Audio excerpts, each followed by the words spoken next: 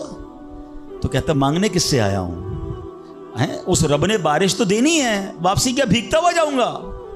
اور علماء کہتے ہیں جب دعا شروع ہوتی ہے تو اتنی بارش ہوتی ہے کہ پورا گاؤں بھیگتا جاتا ہے, وہ نوجوان چھتری کے سائے میں جا رہا ہے. فرمایا یہ اس نوجوان کا یقین تھا جس کی وجہ سے یہ بارش ہوئی ہے. کاش یہ بات سمجھ آ جائے. ارے رب پر بھروسہ نہیں کرو گے تو کس پر بھروسہ کرو گے؟ اپنے دین پر, اللہ رسول کے فرمان پر ہی ہمیں بھروسہ نہیں ہے. غور کیجئے, یہ یقین لے آؤ واپس, زندگی میں موج آ جائے گا. زندگی اتنی پرسکون ہو جانی ہے اگر اللہ کے فیصلوں پر یقین آ جائے, اللہ کی عطاؤں پر یقین ہو جائے, آخرت کے وعدوں پر یقین ہو جائے, نبی پاک کی حدیثوں پر یقین ہو جائے. اعلیٰ حضرت رحمۃ اللہ تعالی علیہ کا کیسا یقین تھا. ایک بار غالباً اپنی والدہ کے ساتھ حج پر جا رہے تھے. اس زمانے میں پانی کے شپ جاتے تھے. اتنا زبردست رف سی ہو گیا, طوفان آ گیا, لوگ ڈر گئے, کلمے پڑھنے لگے, یہاں تک کہ لوگوں نے کفن نکال لیے کہ چلو کفن پہن لے, ڈوبنے والا ہے جہاز. اعلیٰ حضرت امام اہل سنت مفتی ہیں, ٹھیک ہے نا, اتنے بڑے مفتی ہوتے ہوئے آپ نے بھی والدہ کو کہا میں اللہ کی قسم کھا کر کہتا ہوں جہاز نہیں ڈوبے گا. تھوڑی دیر ہوئی تو ایسا ہی ہوا, جہاز کو کام ڈاؤن ہو گیا, سب خیر سے پہنچ گیا. تو ماں نے کہا بیٹا اتنی بڑی قسم کیسے کھا لی تم نے؟ کہ میں نے نبی پاک علیہ الصلوۃ والسلام کا فرمان سنا ہے, جو کشتی میں بیٹھ کر یہ دعا پڑھ لے, بسم اللہ مجریہا و مرساہا ان ربی لغفور الرحیم, وہ کشتی نہیں ڈوبے گی. میں اللہ کی قسم کھا کے کہتا ہوں کہ میرے نبی نے فرمایا نا, وہ یقین تھا. ہم کتنی بار دعا پڑھتے ہیں مگر دعا پڑھ کے بھی کہتے ہیں پتہ نہیں قبول ہوگی نہیں ہوگی, پڑھ لیتے ہیں. یہ والی چیز نکال دیں. وظیفے ہمارے کیوں نہیں لگتے؟ لوگ کہتے ہیں وظیفہ پڑھ رہا ہوں مسئلہ نہیں ہو رہا, تعویذ لیا پھر بھی مسئلہ. تعویذ پہنتے وقت بھی خیال ہی ہوتا ہے چلو یار پہن لیتے ہیں, پتہ نہیں ہونا ہے نہیں ہو تو کچھ نہیں ہونا. وظیفہ پڑھ لیں اور کہہ رہے پتہ نہیں ہوتا. پہلے یقین لائیں. اچھا ڈاکٹر بھی یہی کہتے ہیں, یہ صرف آپ یہ وظائف اور ان چیزوں میں نہیں, آپ اگر ڈاکٹر پر بھی یقین نہ رکھیں نا کہ یار اس کی دوائی پتہ نہیں کام کرتی ہے نہیں کرتی, کیونکہ بہت ساری چیزوں کے پیچھے یقین, ول پاور.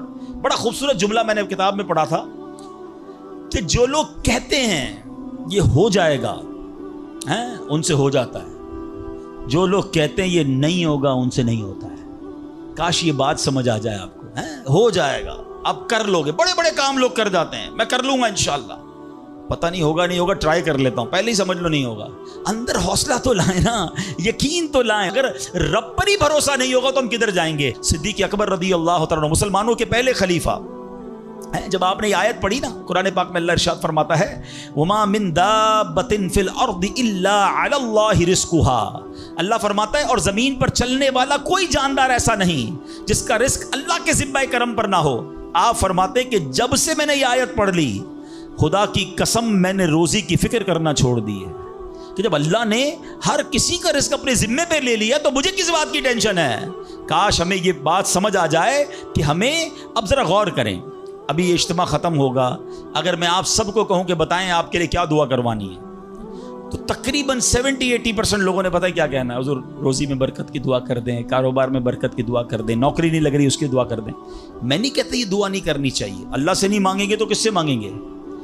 لیکن کوئی تو کہے کہ میری ایمان پر موت کے لیے دعا کر دیں, میری قبر جنت کا باغ بن جائے اس کے لیے دعا کر دیں, میں آخرت میں جاؤں تو اللہ مجھ سے راضی ہو جائے اس کے لیے دعا کر دیں. فرق دیکھیں, میری اور آپ کی ٹینشن کیا ہے؟ دنیا, روزی, مال, حالانکہ اس کا وعدہ ہے دانے دانے پر لکھا ہے کھانے والے کا نام, مجھے مل کر رہے گا. مگر اللہ نے مغفرت کا وعدہ نہیں کیا ہے. اس کی دعا کہاں ہے؟ اس کی ٹینشن کیوں نہیں ہے؟ ایسے کئی لوگ مجھے بھی ملے, آپ کو بھی ملے ہوں گے, یار رات کو نیند نہیں آ رہی, کیوں؟ بس یار کاروبار کی ٹینشن بہت ہے. کبھی زندگی میں ایک رات میری اور آپ کی ایسی گزری کہ اس ٹینشن میں نیند نہ آئی ہو کہ قبر میں جاؤں گا تو قبر جنت کا باغ بنے گی یا دوزخ کا گھڑا بنے گی؟ کلمے والی موت ملے گی کہ نہیں؟ جنت میں جاؤں گا یا دوزخ میں جاؤں گا؟ میزان عمل پر جب اعمال تولے جائیں گے گناہ کا پلڑا بھاری ہوگا یا نیکیوں کا پلڑا بھاری ہوگا؟ یار آج جون جولائی کی گرمی, ہیٹ اسٹروک کی باتیں ہو رہی ہیں, 50 ڈگری میں حال برا ہو گیا. سورج 1 میل پر جب ہوگا اور لوگوں کی پیاس زبان سے باہر زبانیں آئیں گی, مجھے جام کوثر نہ ملا تو میرا کیا بنے گا؟ کبھی اس کی ٹینشن, اس کا وعدہ نہیں ہے. یہ اللہ سے دعا کرنی ہے, اس کے لیے کوشش کرنی ہے. ساری زندگی ایک ہی ٹینشن, چھوٹا گھر ہے تو بڑا کرنا ہے، کاروبار کو وسیع کرنا ہے، اور آمدنی. اور میں نہیں کہتا دعا نہ کریں، کوشش نہ کریں، خدا نہ خواستہ اس کا کوئی یہ مطلب ڈالے کہ چلو بھائی اب تو اللہ نے اپنے ذمہ کرم پر لے لیا تو اب کوئی کام کاج نہیں کرنا. نہیں، دنیا عالم اسباب ہے، اسباب کا کشکول لے کر بارگاہ الہی میں جانا ہے اور توکل والے انداز میں دعا کرنی ہے تو اپنی رحمت کے سمندر سے ہمارے اسباب کے کشکول میں وہ ہماری روزی عطا فرمائے گا. اسباب اختیار ضرور کرنے، مگر اسی فکر میں زندگی تو برباد نہ کر دینا کہ سارا صبح سے لے کر شام تک ایک ہی ٹینشن. بھروسہ رکھے رب پر، یقین رکھے رب پر. آج حال یہ ہے بچہ پیدا ہو جائے تو ٹینشن، او ہو اب میرا بچہ ہو گیا، اس کی آگے پرورش میں کیسے کروں گا، اس کی تعلیم کا کیا ہوگا، اور خاص طور پہ بچی پیدا ہو جائے تو ایسے بدبخت لوگ ہیں کہ اب جناب بیوی کو برا بھلا کہہ رہے ہیں، خاندان میں جھگڑے ہو رہے ہیں بچی کے پیدائش پر کہ اب اس کی شادی کیسے ہوگی، یہ تو بوجھ آ گئی ہے. معاذ اللہ. سمجھ نہیں آتی کہ جس رب نے بچی دی ہے انشاءاللہ رزق بھی وہی دے گا، اسباب بھی وہی دے گا. ارے جب اس نے مجھے پالا ہے وہ اس کو بھی پالے گا. کیا خوبصورت بات علماء نے لکھی، جو رب ہاتھی کو من اور چونٹی کو کن دے سکتا ہے وہ مجھے بھی میرا رزق عطا فرمائے گا. آپ ذرا سوچے تو صحیح، کس کس کو رزق دیتا ہے. حدیث پاک کا مضمون ہے تم اللہ پر بھروسہ کرو، جیسا بھروسہ کرنے کا حق ہے وہ تمہیں ایسے روزی دے گا جیسے پرندوں کو روزی دیتا ہے. پرندوں کو سمجھتے کتنی کیسے روزی ملتی ہے؟ کبھی گھونسلے دیکھیں پرندوں کے؟ اچھا پہلے تو یہ نہیں پتا، کراچی والوں کو تو پرندے دیکھنے کو نہیں ملتے. ہم نے درخت کاٹ کے پورا شہری کنکریٹ کا جنگل بنا دیا. ورنہ یہ پوچھے بزرگوں سے، ہم بھی چھوٹے تھے تتلیاں بھی دکھتی تھیں، صبح مدرسے اسکول جاتے تھے تو کوئل کی آواز بھی آتی تھی. اب تو کراچی والوں کے ہارن کی آواز آتی ہے ہم کو. اب تو یہ پرندے بھی چلے گئے. کہاں چلے گئے؟ ہم نے درخت کاٹے، ہمیں اندازہ ہی نہیں کہ درخت ہے کیا. آج گاڑی پارک کرنے کے لیے ہر بندہ درخت کا سایہ ڈھونڈ رہا ہے مگر درخت لگاتا نہیں ہے. کاش یہ بات سمجھ آ جائے کہ جتنے درخت لگتے جائیں گے شہر یا ملک خوشگوار بھی ہوگا، موسم بھی کول ڈاؤن ہو جائے گا.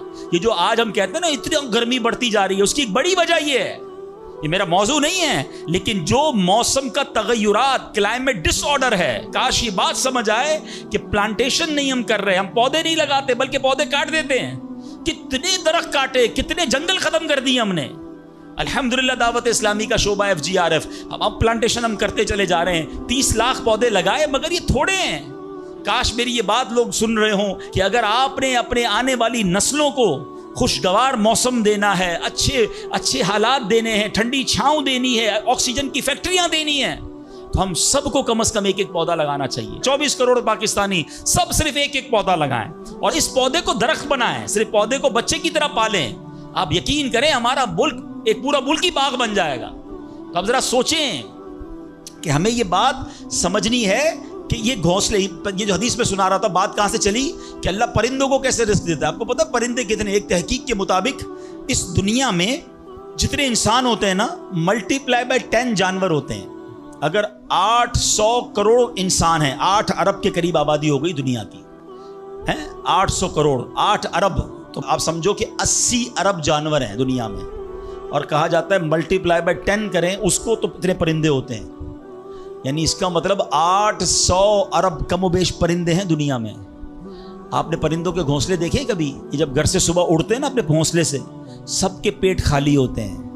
گھونسلے میں کوئی کبڈ نہیں ہوتی ہے، کوئی شام کا دوسرے دن کا چارہ نہیں ہوتا ہے، بچے چھوٹے چھوٹے چھوڑ کر جاتے ہیں. مگر یہ 800 ارب پرندے جب شام کو گھونسلے میں آتے ہیں اللہ سب کو رزق دے چکا ہوتا ہے. کوئی پرندہ دنیا میں بھوکا نہیں سوتا. کیا خوبصورت بات. سمجھو اس کا مزہ لو نا. رب ہاتھی کو من دیتا ہے، اس کو ہاتھی کو کتنا کھانا چاہیے؟ دنیا میں کتنے ہاتھی ہوں گے؟ اس کو روز کے منو کھانا مل جاتا ہے. اور چونٹی کو کن چاہیے ہوتا ہے چھوٹا سا، وہ رب اس کو کن بھی دے دیتا ہے، پرندوں کو روزی دے دیتا ہے. اور جو اشرف المخلوقات ہیں وہ ٹینشن کھا رہے ہیں، وہ کبھی بلڈ پریشر کی گولی تو کبھی شوگر کی گولی، کبھی ڈاکٹر کے پاس. ٹینشن بہت ہے ڈاکٹر صاحب 2 سال بعد کیا ہوگا، مارکیٹ ڈاؤن. ارے بھائی تب سب چیزوں کا وعدہ ہے اور تم اس ٹینشن میں رہ گئے. ارے یہ کوشش کرنی تھی تو آخرت کی کرنی تھی، اللہ کو راضی کرنے کی کرنی تھی. لیکن ان تمام باتوں کے باوجود جیسے میں نے کہا نا کہ چھوڑنا نہیں ہے کام کاج. کچھ بے وقوف لوگ یہ سمجھ رہے ہوتے ہیں ایسا نہیں ہوگا. بڑی خوبصورت ایک بات اور کر دوں کہ اللہ پر بھروسہ کیسا کرنا ہے. ایک صوفی بزرگ شیخ سعدی لکھتے ہیں کہ ایک شخص تھا گھر سے محنت مزدوری کے لیے کام کاج کے لیے نکلا. اس نے دیکھا کہ ایک لومڑی ہے، اندھی ہے، اپاہج ہے، نہ دیکھ سکتی ہے نہ چل سکتی ہے. وہ حیران ہو گیا, ہاتھ پیر بھی نہیں, آنکھیں بھی نہیں, یہ لومڑی کھاتی کہاں سے ہے, چیک کرتا ہوں. تھوڑی دیر بیٹھا تو ایک شیر آیا. شیر نے کہیں سے شکار کیا تھا, وہ اپنا شکار لومڑی کے آگے ڈال دیا.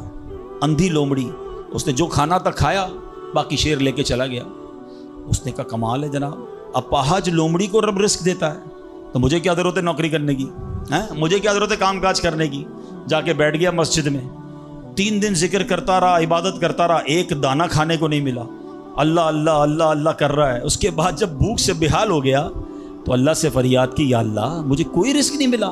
کیا شاندار ارشاد ہوتا ہے, ابھی کیسا زبردست جملہ ہے. ارشاد ہوا تو نے لومڑی دیکھی ہے, شیر نہیں دیکھا. لومڑی کیوں بننا ہے, شیر بننا, اپنا رزق بھی کما اور دوسرے کو کھلانے والا بن جا.